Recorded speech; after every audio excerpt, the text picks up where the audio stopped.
Bhim army की विशाल rally के बीच भीड़ को चीरता हुआ एक ब्राह्मण लड़का मंच की तरफ बढ़ा और आंखों में आग लिए हुए हाथ में माइक पकड़कर चंद्रशेखर की आंखों में आंखें डालकर खड़ा हो गया। सबकी सांसें थम चुकी थीं। अगले ही पल उस लड़के ने कड़कती आवाज में चंद्रशेखर की तरफ देखकर कहा, आप लोग आंबेडकर को अपना भगवान मानते हो तो फिर ये बताओ, देश की आजादी के लिए संघर्ष कर रहे सभी महापुरुष, चाहे वो महात्मा गांधी हों, भगत सिंह हों, पंडित जवाहरलाल नेहरू या कोई भी हों, सब अंग्रेजों से लड़ते हुए जेल गए, लाठियां खाई, पर आपके अंबेडकर कभी जेल नहीं गए, कभी भी नहीं, एक दिन के लिए भी नहीं। क्यों? क्योंकि वो अंग्रेजों के चमचे थे। ये सुनते ही पूरी भीड़ में आक्रोश उमड़ पड़ा। पूरी जनता उस लड़के पर टूटने के लिए आगे बढ़ी। तभी चंद्रशेखर ने हाथ के इशारे से सबको शांत किया और उसके बाद जो हुआ वो जानकर आप भी होश उड़ सकते हैं।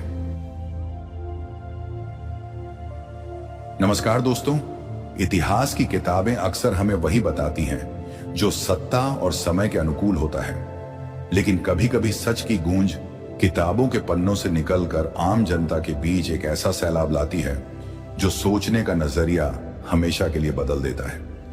आज हम आपको एक ऐसी ही रोंगटे खड़े कर देने वाली सच्ची और ऐतिहासिक तथ्यों से भरी घटना के सफर पर ले जा रहे हैं, जहां हजारों की भीड़ के बीच एक ऐसा सवाल गूंजा जिसने पूरे माहौल में बर्फ जैसी खामोशी ला दी। ये कहानी सिर्फ एक बहस की नहीं है, बल्कि यह सच, संघर्ष और वैचारिक क्रांति की एक ऐसी दास्तान है जिसे सुनकर आप दंग रह जाएंगे। इस वीडियो के अंत तक आप एक ऐसे ऐतिहासिक सच से रूबरू होंगे जो शायद ही कभी आपको खुलकर बताया गया हो। अगर आप देश के असली इतिहास और वैचारिक संघर्ष को गहराई से समझना चाहते हैं तो इस वीडियो को बिना स्किप किए आखिरी सेकंड तक जरूर देखिएगा। आगे बढ़ने से पहले इस वीडियो को दिल से एक लाइक कर दीजिए, चैनल को सब्सक्राइब कर लीजिए और कमेंट में जय भीम जरूर लिखिएगा। तो चलिए चलते हैं उस विशाल जनसैलाब के बीच जहां इतिहास की सबसे बड़ी बहस का गवाह एक पूरा मैदान बनने जा रहा था। भीम आर्मी की वह विशाल रैली महज एक राजनीतिक या सामाजिक जमावड़ा नहीं थी, बल्कि वह नीले समंदर की तरह उमड़ती हुई एक ऐसी मानवीय लहर थी जिसकी गूंज मीलों दूर तक सुनाई दे रही थी। चारों तरफ नीला रंग, हाथों में नीले झंडे और हवा में गूंजते जय भीम के नारों से पूरा आसमान कांप रहा था। दोपहर की तीखी धूप के बावजूद लाखों लोगों का हुजूम टस से मस नहीं हो रहा था। हर आंख मंच की तरफ टिकी थी जहां चंद्रशेखर आजाद रावण अपने चिर परिचित अंदाज में गले में नीला साफा डाले जनता के सैलाब को देख रहे थे। मंच के सामने खड़े सुरक्षा घेरे को पार करना नामुमकिन सा लग रहा था, क्योंकि लोगों का जोश और जुनून चरम पर था। नारे लगाने वालों की आवाजें इतनी बुलंद थीं कि मानो धरती डोल रही हो। चंद्रशेखर जैसे ही माइक की तरफ बढ़े, शोर अपनी पराकाष्ठा पर पहुंच गया। लेकिन ठीक उसी पल जब हर कोई उनके भाषण की शुरुआत का इंतजार कर रहा था, मंच के बिल्कुल सामने सुरक्षा घेरे की पहली कतार के पास एक अजीब सी हलचल शुरू हुई। भीड़ के उस विशाल रेले को चीरते हुए एक नौजवान लड़का तेजी से आगे बढ़ने की कोशिश कर रहा था। उसके चेहरे पर गुस्सा, आंखों में एक अजीब सी जिद और तेवर बेहद तीखे थे। उसके पहनावे और माथे पर लगे तिलक से साफ जाहिर हो रहा था कि वह उस विचारधारा या उस पृष्ठभूमि से नहीं था जो आम तौर पर इस तरह की रैलियों में देखी जाती है। वह एक ब्राह्मण लड़का था जो बिना किसी डर के लाखों की उस भीड़ के बीच सीधे मंच की तरफ बढ़ रहा था, जहां जरा सी भी चूक उसकी जान जोखिम में डाल सकती थी। जैसे ही वह सुरक्षा घेरे के बिल्कुल करीब पहुंचा, वहां तैनात भीम आर्मी के कार्यकर्ताओं ने उसे रोकने की कोशिश की, लेकिन उस लड़के की आवाज में इतनी तीक्ष्णता और धार थी कि उसने चिल्लाकर सीधे चंद्रशेखर आजाद का नाम पुकारा।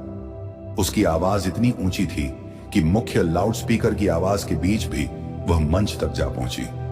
उसने बिना किसी भूमिका के बेहद आक्रामक और तीखे अंदाज में सीधे बाबा साहेब डॉक्टर भीमराव अंबेडकर के चरित्र और उनके इतिहास पर एक ऐसा प्रहार किया जिसने वहां मौजूद हर एक व्यक्ति के कान खड़े कर दिए। लड़के ने चिल्लाते हुए कहा कि चंद्रशेखर जी, आप जिस आंबेडकर को अपना भगवान मानते हैं, उनका असली सच देश के सामने क्यों नहीं लाते? इस देश की आजादी के जितने भी बड़े, महान और संघर्षशील नेता हुए, चाहे वे महात्मा गांधी हों, शहीद ए आजम भगत सिंह हों, पंडित जवाहरलाल नेहरू हों या डॉक्टर राजेंद्र प्रसाद हों, इन सभी ने अंग्रेजों के खिलाफ लड़ते हुए लाठियां खाईं, अपना पूरा जीवन दांव पर लगाया और सालों साल जेल की काल कोठरियों में गुजारे। ये सब असली संघर्षशील नेता थे, क्योंकि इन्होंने अंग्रेजों की गुलामी को कभी स्वीकार नहीं किया। लेकिन आपके बाबा साहेब आम्बेडकर अपने पूरे जीवन में कभी एक दिन के लिए भी जेल क्यों नहीं गए? क्या यह सच नहीं है कि वे जेल इसलिए नहीं गए क्योंकि वे अंग्रेजों के वफादार थे, अंग्रेजों के चमचे थे? उन्होंने अंग्रेजों की नौकरी की, उनकी वायसराय काउंसिल में रहे, और जब पूरा देश आजादी के लिए लहू बहा रहा था, तब वे अंग्रेजों के साथ बैठकर चाय पी रहे थे। इस सवाल के हवा में उछलते ही जैसे पूरे मैदान का तापमान अचानक गिर गया। वह सवाल महज एक सवाल नहीं था, बल्कि लाखों लोगों की आस्था, उनके आत्मसम्मान और उनके मसीहा पर एक सीधा और बेहद कड़वा हमला था। मैदान में पल भर के लिए एक ऐसी भयावह खामोशी छा गई जिसे तूफान के आने से पहले का सन्नाटा कहा जाता है। उस लड़के के चेहरे पर एक अजीब सा घमंड और चुनौती भरा भाव था, मानो उसने कोई बहुत बड़ा किला फतह कर लिया हो। लेकिन यह खामोशी ज्यादा देर तक नहीं टिक सकी। जैसे ही उस लड़के के मुंह से निकले अंग्रेजों के चमचे जैसे शब्द वहां मौजूद भीम आर्मी के युवाओं के कानों में पड़े, भीड़ का गुस्सा ज्वालामुखी की तरह फट पड़ा। चंद सेकंड के भीतर ही उस लड़के के चारों तरफ मौजूद सैकड़ों लोगों ने उसे घेर लिया। चारों तरफ से गुस्से से भरी आवाजें आने लगीं, लोगों की आंखें लाल हो गईं और ऐसा लगा कि अगले ही पल वह उग्र भीड़ उस लड़के को पैरों तले कुचल देगी। सुरक्षाकर्मी और कार्यकर्ता उसे बचाने की कोशिश करने लगे, लेकिन लाखों की भीड़ के उस भारी दबाव के सामने स्थिति पूरी तरह से नियंत्रण से बाहर होती जा रही थी। हर कोई उस लड़के की तरफ लपक रहा था। नारेबाजी अचानक चीखों और गुस्से में बदल गई थी। माहौल इतना तनावपूर्ण हो चुका था कि किसी भी वक्त वहां कोई बड़ा हादसा हो सकता था। उस लड़के को भी शायद अब अपनी गलती का एहसास होने लगा था। उसकी आंखों में मौत का खौफ साफ देखा जा सकता था, लेकिन उसका अहंकार अभी भी उसे पीछे हटने की इजाजत नहीं दे रहा था। मंच पर खड़े चंद्रशेखर आजाद रावण ने इस पूरी स्थिति को बहुत बारीकी से देखा। वे समझ गए थे कि अगर इस वक्त भीड़ को रोका नहीं गया तो न सिर्फ उस लड़के की जान चली जाएगी, बल्कि बाबा साहेब की विचारधारा की गरिमा पर भी आंच आएगी, जो हमेशा तर्क और शांति की वकालत करती थी। चंद्रशेखर तुरंत माइक की तरफ लपके और उन्होंने अपनी बुलंद कड़कड़ाती आवाज में चिल्लाकर कहा कि रुक जाओ, कोई भी उस लड़के पर हाथ नहीं उठाएगा, सब शांत हो जाओ। चंद्रशेखर की आवाज में एक ऐसा जादू और आदेश था कि उबलती हुई भीड़ अचानक ठहर गई। चंद्रशेखर ने अपने सुरक्षा कर्मियों को इशारा किया और कहा कि उस लड़के को पूरे सम्मान के साथ बिना एक खरोंच आए सीधे मंच पर मेरे पास लेकर आओ। भीड़ ने हैरान होकर रास्ता छोड़ दिया। वह ब्राह्मण लड़का, जो अब तक डर से थोड़ा कांप रहा था, सुरक्षा घेरे के बीच चलता हुआ धीरे धीरे मंच की सीढ़ियां चढ़ने लगा। मंच पर सन्नाटा पसरा हुआ था। हर किसी की निगाहें चंद्रशेखर और उस लड़के पर टिकी थी। जब वह लड़का चंद्रशेखर के ठीक सामने आकर खड़ा हुआ तो चंद्रशेखर ने उसकी आंखों में देखा। चंद्रशेखर के चेहरे पर गुस्से का एक भी भाव नहीं था, बल्कि वहां एक गहरी समझदारी, शांत मुस्कान और इतिहास का वो अटूट विश्वास था जिसे हिला पाना किसी के बस की बात नहीं थी। चंद्रशेखर ने माइक संभाला, उस लड़के के कंधे पर हाथ रखा और पूरी जनता से कहा कि आज इस मंच से सिर्फ इस भाई के सवाल का जवाब नहीं दिया जाएगा, बल्कि इतिहास के उस काले पन्ने को साफ किया जाएगा जिसे जानबूझकर छिपाया गया है। चंद्रशेखर आजाद रावण ने मंच पर खड़े होकर एक बार फिर अपने हाथ के इशारे से पूरी जनता को पूरी तरह शांत रहने का संदेश दिया। मैदान में उमड़ा लाखों का वो हुजूम, जो कुछ ही पलों पहले उबल रहा था, अब पूरी तरह मौन हो चुका था। सबकी निगाहें मंच के केंद्र पर टिकी थी, जहां वह ब्राह्मण लड़का अब भी पूरी अकड़ के साथ खड़ा था। हालांकि उसकी तेज चलती सांसें उसके अंदरूनी डर को साफ बयां कर रही थीं। चंद्रशेखर ने उस लड़के के चेहरे पर फैले तनाव को देखा, एक बेहद आत्मीय और शांत मुस्कान बिखेरी और उसके कंधे को सहलाते हुए बोले कि छोटे भाई, तुम्हारे माथे की शिकन और यह गुस्सा बता रहा है कि तुम नफरत से नहीं बल्कि उस अधूरे और एक तरफा इतिहास को पढ़कर यहां आए हो जो तुम्हें स्कूलों, कॉलेजों और कुछ खास किस्म की किताबों में परोसा गया है। तुमने जो सवाल उठाया है वह सिर्फ तुम्हारा नहीं है, बल्कि इस देश के एक बहुत बड़े वर्ग के दिमाग में जानबूझकर डाला गया भ्रम है। तुम यहां बिना डरे आए, तुमने लाखों की भीड़ के सामने अपनी बात रखी। इसके लिए मैं तुम्हारी हिम्मत की दाद देता हूं। भीमराव अंबेडकर का सिपाही किसी की आवाज दबाने में नहीं, बल्कि तर्क से सामने वाले का दिल जीतने में यकीन रखता है। इसलिए आज मैं तुम्हें इतिहास के उन पन्नों पर ले जाऊंगा जिन्हें अगर तुमने ईमानदारी से समझ लिया तो तुम खुद बाबा साहेब के सामने नतमस्तक हो जाओगे।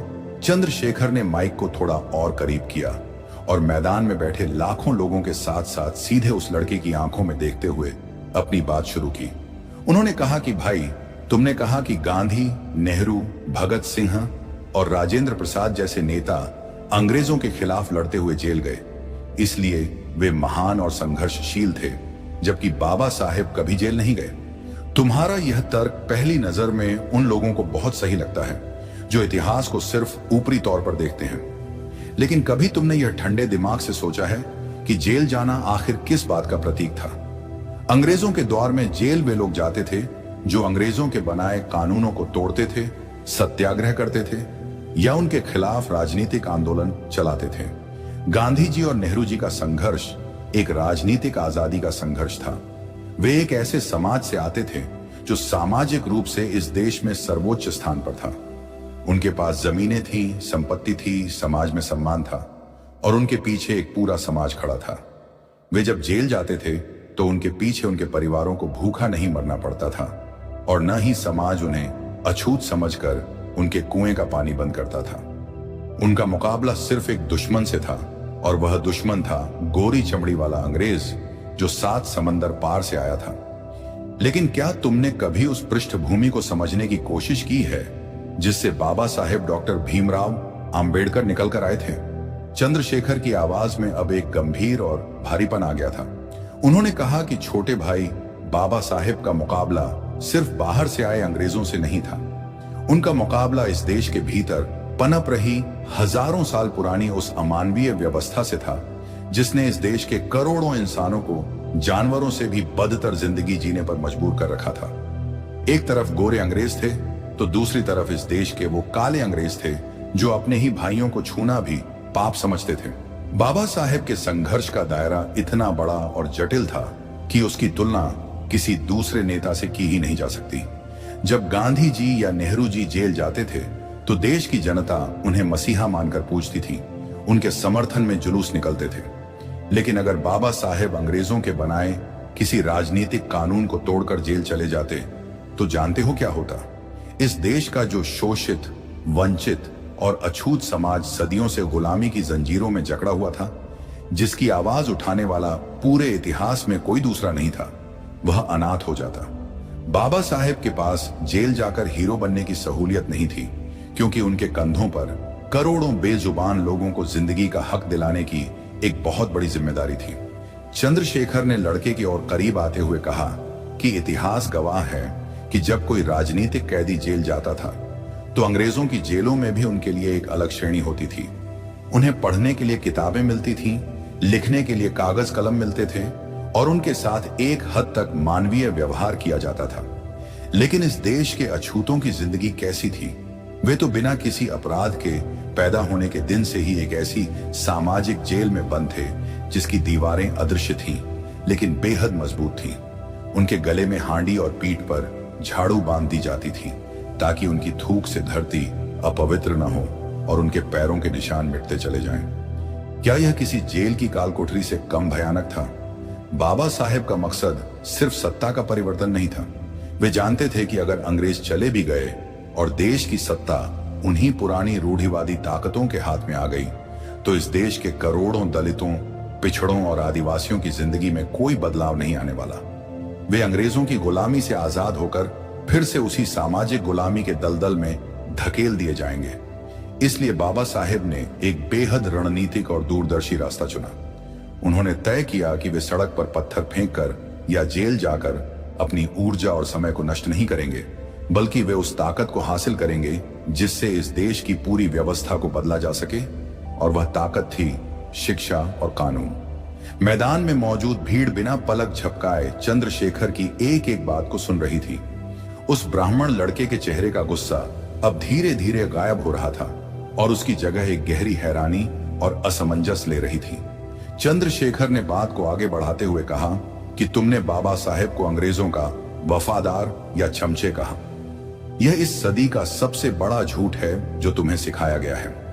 क्या तुम्हें पता है कि जब अंग्रेज इस देश में राज कर रहे थे तब उन्होंने गोलमेज सम्मेलन यानी राउंड टेबल कॉन्फ्रेंस बुलाई थी। उस सम्मेलन में महात्मा गांधी सहित देश के तमाम बड़े नेता शामिल हुए थे। वहां बाबा साहेब ने अंग्रेजों की आंख में आंख डालकर जो कहा था, क्या वह किसी चमचे के बस की बात थी? बाबा साहेब ने लंदन में खड़े होकर अंग्रेजों से कहा था कि आपका शासन इस देश के लिए उतना ही विनाशकारी रहा है जितना कि किसी भी बाहरी आक्रमणकारी का। आपने हमारे समाज के सबसे निचले पायदान पर खड़े लोगों की स्थिति को सुधारने के लिए कुछ नहीं किया, बल्कि अपनी सत्ता बनाए रखने के लिए हमारी सामाजिक बुराइयों को बढ़ावा दिया। चंद्रशेखर ने लड़के से पूछा कि छोटे भाई, तुम मुझे बताओ, क्या कोई चमचा अपने मालिक के घर में घुसकर उसकी धरती पर खड़े होकर उसे इस तरह ललकारने की हिम्मत कर सकता है? यह हिम्मत सिर्फ एक ऐसे शख्स में हो सकती थी जिसके पास ज्ञान का अथाह समंदर हो और जिसका चरित्र पूरी तरह से निष्कलंक हो। चंद्रशेखर ने अपनी बात को और गहराई देते हुए मंच पर एक कदम आगे बढ़ाया और उस लड़के की तरफ देखा जिसके चेहरे का अहंकार अब पूरी तरह गायब हो चुका था और उसकी जगह जिज्ञासा ने ले ली थी। उन्होंने माइक संभाला और कहा कि छोटे भाई, तुमने कहा कि बाबा साहेब अंग्रेजों की वायसराय काउंसिल में शामिल हुए, उन्होंने अंग्रेजों की नौकरी की। चलो आज तुम्हें उस काउंसिल का असली सच बताता हूं कि जिसे इतिहास के पन्नों में दबा दिया गया। बाबा साहेब जब लेबर मेंबर यानी श्रम मंत्री के रूप में उस काउंसिल में शामिल हुए तो उन्होंने अंग्रेजों की गुलामी नहीं की, बल्कि अंग्रेजों के हाथ से कलम छीनकर इस देश के करोड़ों मजदूरों, शोषितों और महिलाओं की तकदीर लिखना शुरू किया। क्या तुम्हें मालूम है कि बाबा साहेब से पहले इस देश के कारखानों और मिलों में मजदूरों से दिन में 12 से 14 घंटे तक हाड़ तोड़ काम कराया जाता था। इंसानों को मशीनों की तरह निचोड़ा जाता था और उसके बदले उन्हें न तो कोई सुरक्षा मिलती थी और ना ही सही मजदूरी। यह बाबा साहेब डॉक्टर भीमराव अंबेडकर ही थे जिन्होंने अंग्रेजों की उसी वायसराय काउंसिल में डटकर लड़ाई लड़ी और काम के घंटों को 14 से घटाकर 8 घंटे करवाया। आज इस देश का चाहे कोई भी मजदूर हो, चाहे वह किसी भी जाति या धर्म का हो, अगर वह 8 घंटे की शिफ्ट में काम करता है तो उसे यह अधिकार किसी आंदोलन में जेल जाने से नहीं, बल्कि बाबा साहेब की उसी कलम की बदौलत मिला है जिसे तुम अंग्रेजों की वफादारी कह रहे थे। इतना ही नहीं, चंद्रशेखर की आवाज पूरे मैदान में गूंज उठी। उन्होंने लड़के की आंखों में देखते हुए कहा कि छोटे भाई, तुम अपनी माँ, अपनी बहनों और इस देश की आधी आबादी यानी महिलाओं के हक के बारे में सोचो। बाबा साहेब से पहले इस देश की महिलाओं की स्थिति क्या थी?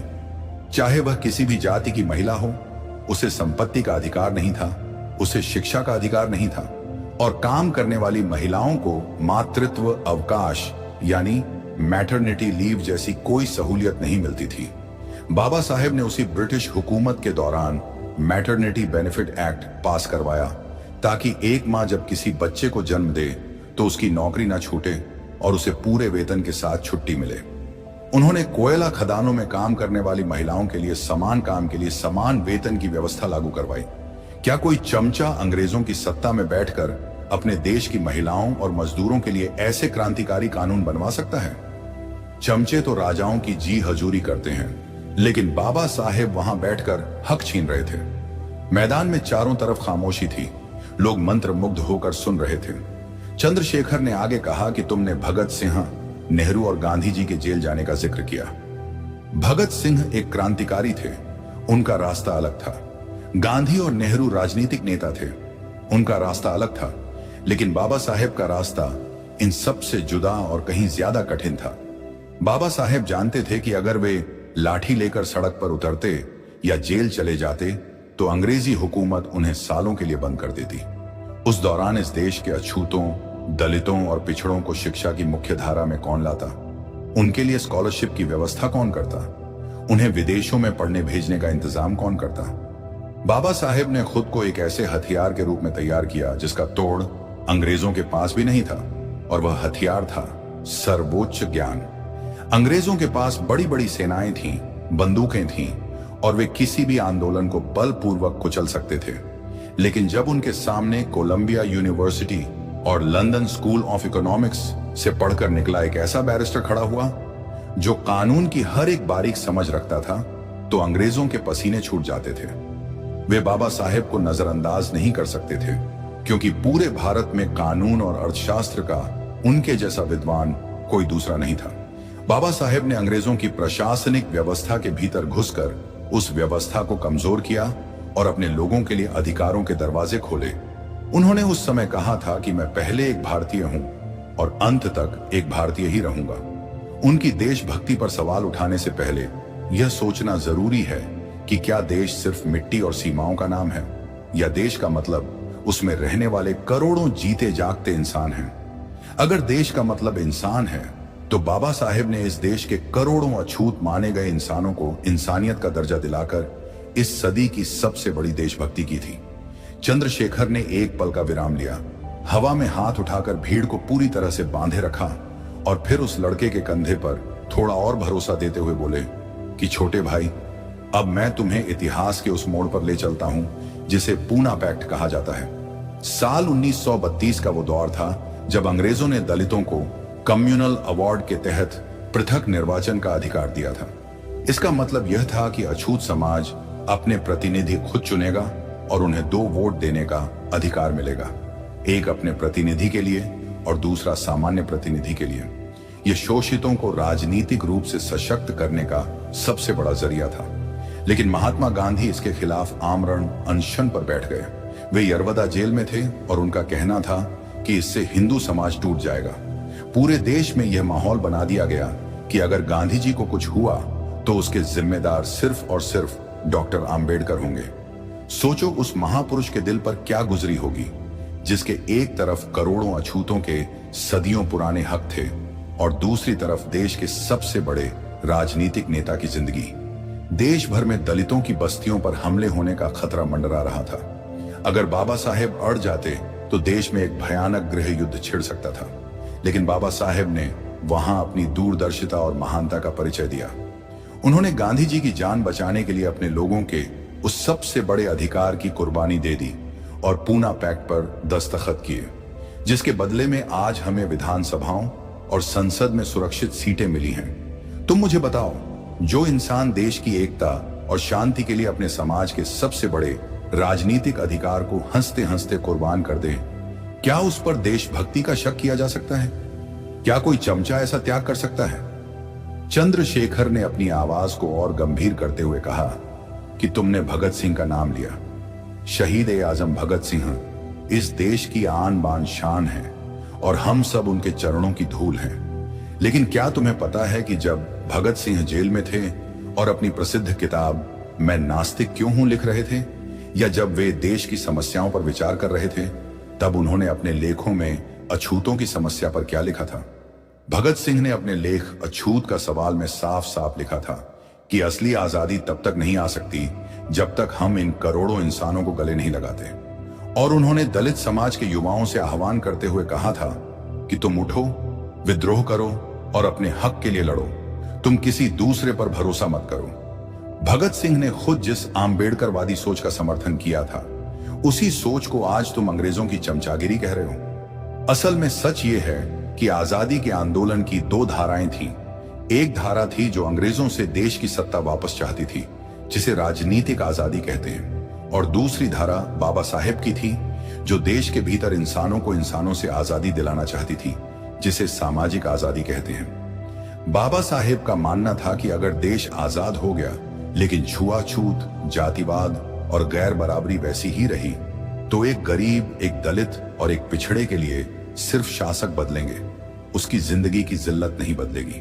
वे जानते थे कि असली आजादी सिर्फ लाल किले पर तिरंगा फहराने से नहीं, बल्कि देश के आखिरी पायदान पर बैठे व्यक्ति को बराबरी का हक मिलने से आएगी। मैदान में पसरा सन्नाटा अब एक वैचारिक क्रांति में बदल रहा था। उस ब्राह्मण लड़के की आंखें अब जमीन की तरफ झुकने लगी थीं। उसके चेहरे पर कोई शिकन नहीं थी, बल्कि एक गहरा पश्चाताप और सच को स्वीकार करने का भाव साफ दिख रहा था। चंद्रशेखर ने आगे कहा कि भाई, जब देश आजाद हुआ तो संविधान बनाने की जिम्मेदारी किसे दी गई? देश में बड़े बड़े बैरिस्टर थे, बड़े बड़े नेता थे जो सालों जेल गए थे, लेकिन संविधान सभा ने सर्वसम्मति से डॉक्टर भीमराव आंबेडकर को ड्राफ्टिंग कमेटी का चेयरमैन चुना। क्यों?